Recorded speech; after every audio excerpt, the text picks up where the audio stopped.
En este módulo hablaremos de generalidades de COVID 2019. Comenzaremos tratando el tema de virología y epidemiología. Mi nombre es Juan Miguel Gutiérrez Gómez, soy residente de Medicina Interna de la Universidad CES. Comenzaremos hablando sobre los coronavirus en general. Estos hacen parte de los ortocoronavirinae, que es una subfamilia de los coronaviridae. Es un virus RNA monocatenario envuelto de unos 125 nanómetros. Tenemos 4 grupos de coronavirus de importancia general, van a ser el delta y el gamma como patógenos principalmente en animales, y dentro de los alfa y los beta vamos a encontrar los 7 coronavirus de importancia para infección en el humano.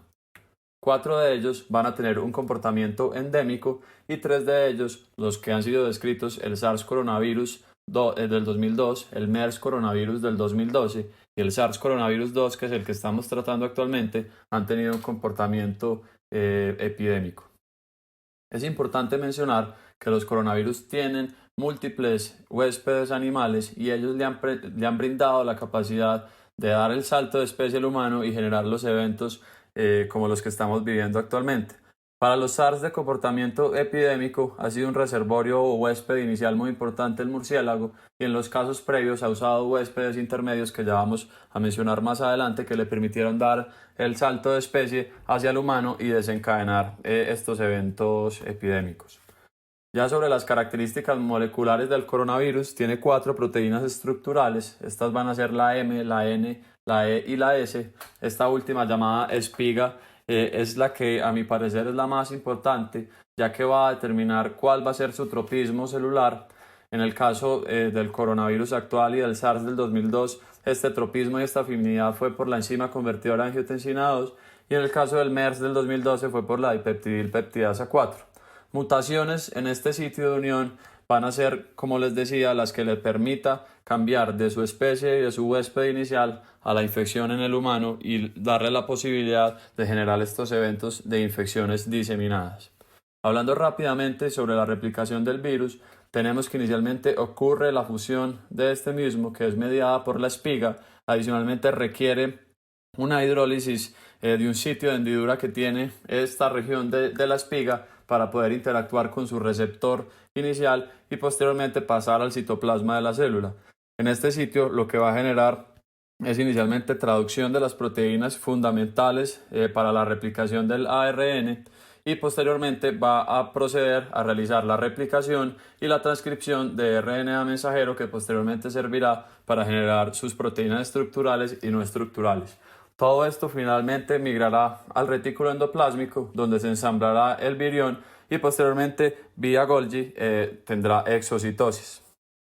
Hablando un poco, profundizando algo más de los coronavirus epidémicos previos, tenemos el SARS coronavirus, que ocurrió entre el 2002 y el 2003. También fue originario de China. Como les mencionaba ahorita, tuvo como huésped inicial el murciélago y como huésped intermedio la civeta, que tiene una característica y es una enzima convertidora de angiotensina 2 muy similar a la del humano, que le permitió en varios ciclos de mutación entre estos dos huéspedes dar un paso al humano y generar una infección que afectó predominantemente las regiones de Asia y de Norteamérica. Tuvo una tasa de letalidad del 11% y 9.006 casos totales. El MERS coronavirus ocurrió en el 2012, inició en el Medio Oriente y tuvo un ciclo zoonótico muy interesante. Inició también en el murciélago, posteriormente pasó al dromedario y posteriormente, ya cuando inició la infección, por las características también del dromedario, que tiene una dipeptidilpeptidasa 4 muy similar a la del humano, hubo unos ciclos muy interesantes donde había transmisión entre camellos, entre humanos y de camello a humano. Finalmente, produjo un cuadro muy severo con una mortalidad en torno al 34.4% y una totalidad de casos de 442, e incluso describiéndose tasas de letalidad tan altas en el Medio Oriente, cercanas al 50% o incluso más. El coronavirus actual es el SARS coronavirus 2. Inició en la ciudad de Wuhan, China, que es una ciudad de aproximadamente 11 millones de habitantes y del tamaño aproximado de Londres. A finales de noviembre, principios de diciembre, se comenzaron a describir casos de neumonías donde no quedaba claro cuál era el agente etiológico. Ya hacia finales de diciembre se comenzaron a prender las alarmas por la gran cantidad de casos nuevos que estaban apareciendo, y rápidamente se describió el virus a principios de enero y después de eso hubo una diseminación tan importante como la que estamos viendo, asociada obviamente a las características del virus y a la globalización actual. El virus tuvo su sitio de nacimiento, su sitio inicial se cree que fue en un mercado húmedo. Estos mercados húmedos son muy comunes en el sudeste asiático, en el sur asiático, en el sudeste asiático. Allí tienen varias especies de animales, tanto muertos como vivos, y adicionalmente hay sitios húmedos, pasan lavando con manguera todos estos alimentos que son, por decirlo así, perecederos, y donde se pueden anidar diferentes especies de virus. Y en este, por decirlo así, especie de caldo, les permite reunirse, recombinar y tener cambios que le permitan eventualmente dar ese salto de especie que desencadene las pandemias como la que estamos viviendo actualmente. Entonces, ¿qué hace especial al SARS-CoV-2? Lo primero es la afinidad por la enzima convertidora de angiotensina 2. Este virus tuvo un cambio que le permitió esa afinidad tan específica por esta enzima convertidora de angiotensina 2. Y esto lo hace que tenga una capacidad de infección en el humano muy importante y adicionalmente le da a su fisiopatología la capacidad de tener un tropismo por múltiples órganos como lo son el pulmón, el riñón, el corazón y el endotelio vascular y finalmente el intestino también, y esto va a representar cuáles son las manifestaciones clínicas que se pudiesen esperar de este microorganismo. Adicionalmente, esto es un concepto un poco más complejo y es que la espiga, que como les mencionaba es el receptor, tiene un sitio de hendidura, es decir, es un grupo de aminoácidos que debe sufrir un proceso enzimático por una proteasa del huésped. Generalmente los coronavirus tienen un solo sitio donde puede interactuar la proteasa, por eso tienden a ser afines a una sola proteasa y eso les dará una patogenicidad más específica a un solo órgano y más específica a un solo huésped. Lo que tiene este microorganismo, el SARS-CoV-2, son múltiples sitios de hendidura que pueden interactuar con múltiples enzimas y esto le da la capacidad de afectar varios órganos del cuerpo y le dio adicionalmente esa capacidad de dar ese salto de especie e incluso de seguir afectando a sus huéspedes primarios y a sus huéspedes intermedios. Esto asociado a comienzo durante el Año Nuevo Chino, donde es un sitio donde hay muchos viajes tanto en China como a nivel internacional y su menor mortalidad que le permitió pues tener a los pacientes más tiempo en su periodo de contagiosidad hizo que se desarrollara la pandemia que estamos viviendo actualmente. Entrando a hablar algo de la epidemiología, ha tenido un comportamiento en general similar. En lo que llama la atención es que el grueso de los pacientes afectados va a estar en torno al 30, a los 80 años. Estas fueron la primera epidemiología, las primeras descripciones epidemiológicas que tuvimos en China y también muy llamativo que los menores de 20 años solamente representaron un 2% de los casos. La tasa de letalidad estuvo en torno al 2.3%, pero también fue llamativo que la letalidad fue mucho mayor en los mayores de 80 años, en torno al 14.8%, en el grupo de los mayores de 70 años un 8%, y los críticos tuvieron una mortalidad en torno al 49%. Pasando a Italia, que ha sido el país como sonado después de China, que ha tenido una gran afección y un colapso del sistema de salud. Teníamos que los reportes iniciales nos hablaban de una mortalidad en torno al 7.2%, con un comportamiento epidemiológico muy similar al de China, incluso de edades mucho mayores, porque Italia es un país con una población mucho más envejecida. Tuvimos también, empezaron a aparecer reportes de que había una afección que tenía que tener una prevalencia leve hacia el sexo masculino.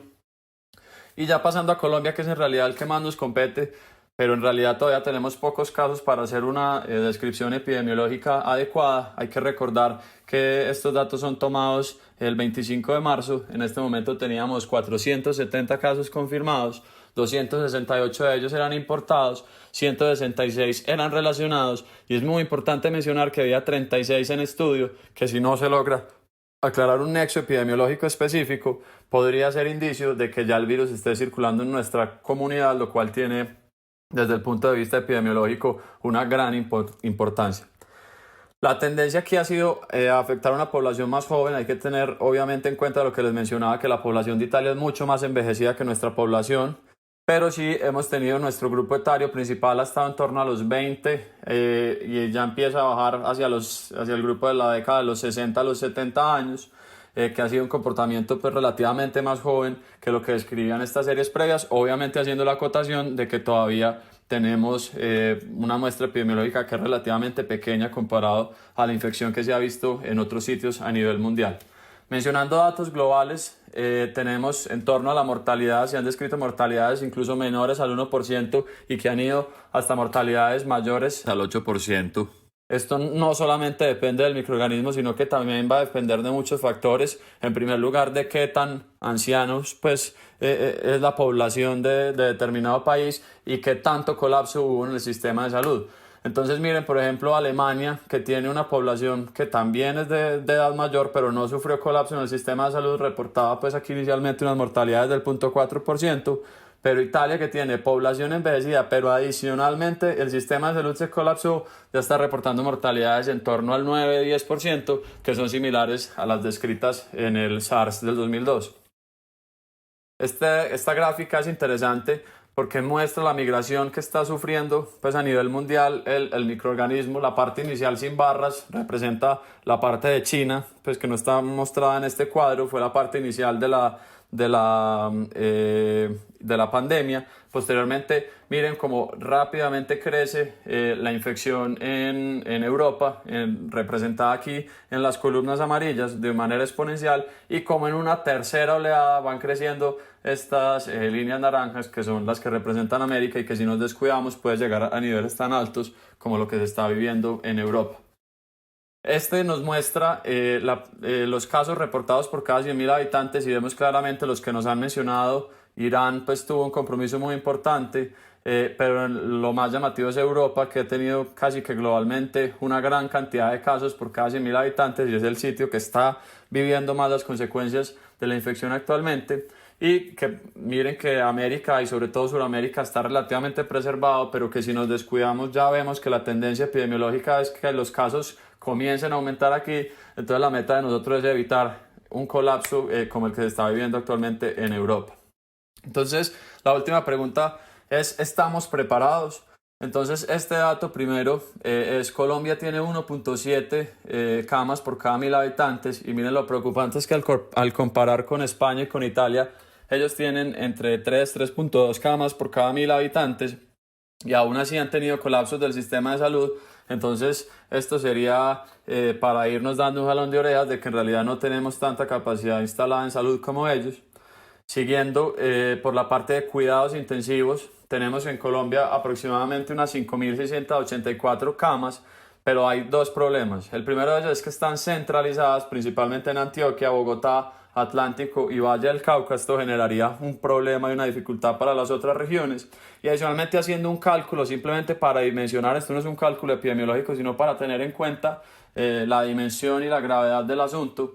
Es que si pues en Colombia tenemos 49 millones de habitantes, si hay una infección en torno al 1% de estos habitantes tendríamos 490.000 infecciones en total, y si el curso de la epidemiología global sigue tendríamos un 5% de casos graves. Esto representaría 24.500 pacientes que requerirían manejo en unidad de cuidados intensivos. Como les mencionaba, con la disponibilidad de camas de UCI que tenemos, con una ocupación del 80-90%, que sería incluso positiva en este momento, tendríamos una disponibilidad de 1.136 camas. Si esos casos graves nos llegan a esos 24.500, en un solo momento nos quedaríamos con un sobrecupo de UCI de unos 21.000, 22.000 pacientes, lo que, como les mencionaba ahorita, representaría en cuanto a mortalidad una complicación muy grave en nuestro sistema de salud. Entonces, ¿cuál es la opción que nos queda a nosotros? Tenemos que ser enfáticos en aplanar la curva. ¿Qué quiere decir aplanar la curva?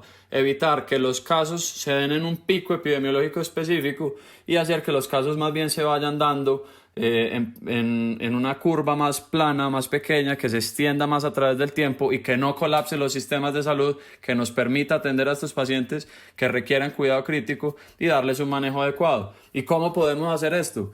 Pues las medidas que ya estamos tomando, el aislamiento social, y hay que ser, nosotros en nuestro papel como médicos tenemos que ser muy enfáticos como educadores a nuestros familiares en la importancia de estas medidas que estamos tomando actualmente, en las medidas adicionales de lavado de manos que van a llevar a una contribución a que la expansión del virus no se dé tan abrupta y no haya un colapso tan masivo del sistema de salud que eventualmente se verá reflejado en grandes tasas de mortalidad.